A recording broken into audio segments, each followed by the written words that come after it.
বন্ধু বান্ধৱীসকল, মই মাইনাই আপোনালোক সকলোকে স্বাগতম জনাইছোঁ মোৰ অন্য এটা ভিডিঅ'ৰ সৈতে।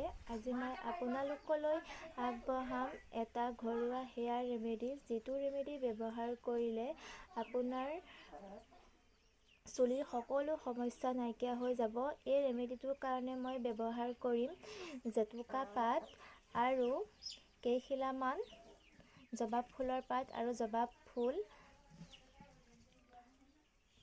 জেতুকা পাতে আমাৰ চুলিৰ গুৰি মজবুত কৰি ৰাখে আৰু উফি নহয়, চুলিখিনি চিল্কি হয়, চুলি পকা বন্ধ হয় আৰু চুলিৰ বিভিন্ন ৰোগ ভাল হয়। জেতুকা পাতখিনি মই ভালকৈ ধুই ল'লোঁ।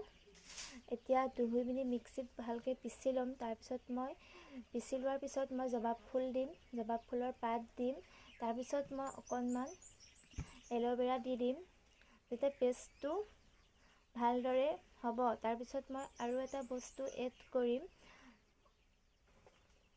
এড কৰাৰ পিছত মই কেনেকৈ লগাওঁ আপোনালোকক দেখাম। ভিডিঅ'টো শেষলৈকে চাই। মোৰ পেষ্টখিনি হৈ গৈছে ভালদৰে। মই বাতি এটাত বাকি লৈছোঁ পেষ্টখিনি।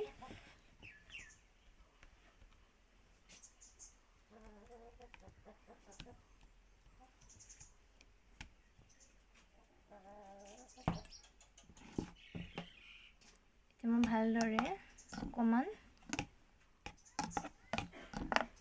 সানি লৈছোঁ।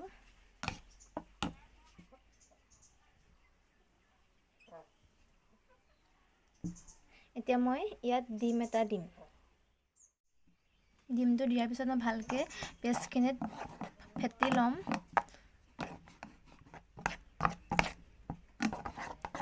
যাতে গোটেই বস্তুখিনি ভালদৰে সান খাই যায়।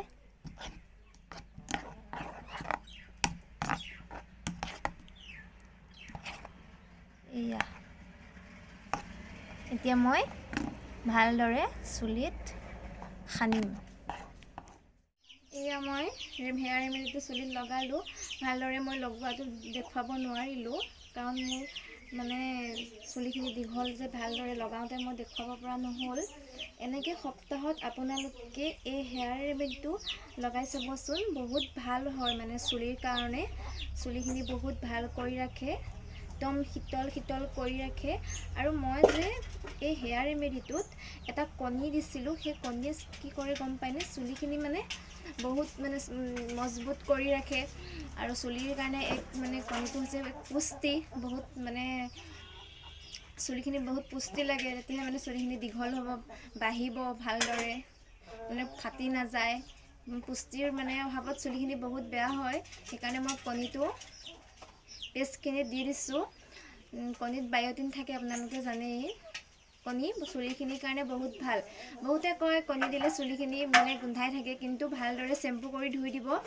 লগতে অকণমান এল'ভেৰা দি ধুই দিলে যে বেছি ভাল হয়, গোন্ধটো নাথাকে। এনেদৰে এয়া মই সনাৰ পিছত অকণমান ৰ'দ লৈ দিছোঁ, কাৰণ মোৰ ঠাণ্ডা লাগি গৈছে অকণমান। বহুত চুলিখিনি ঠাণ্ডা হৈ গৈছে যে, সেইকাৰণে এয়া মই চুলিখিনি ধুই আহিলোঁ। চুলিখিনি ধুই দিয়াৰ পিছত বহুত আৰাম লাগিছে, চিল্কি চিল্কি লাগিছে, বহুত আৰাম লাগিছে। মই চুলিখিনি এনেকৈ মই শ্বেম্পু কৰি ধুই দিলোঁ।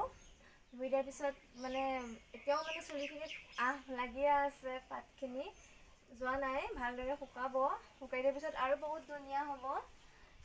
এনেকৈ সপ্তাহত 2-3 দিনমান লগাই চাবচোন হেয়াৰ ৰেমেডিটো ঘৰতে।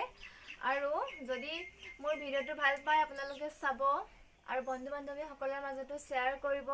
আৰু যদি মোৰ চেনেলটো ছাবস্ক্ৰাইব কৰি নাই, ছাবস্ক্ৰাইব কৰি দিব। ধন্যবাদ।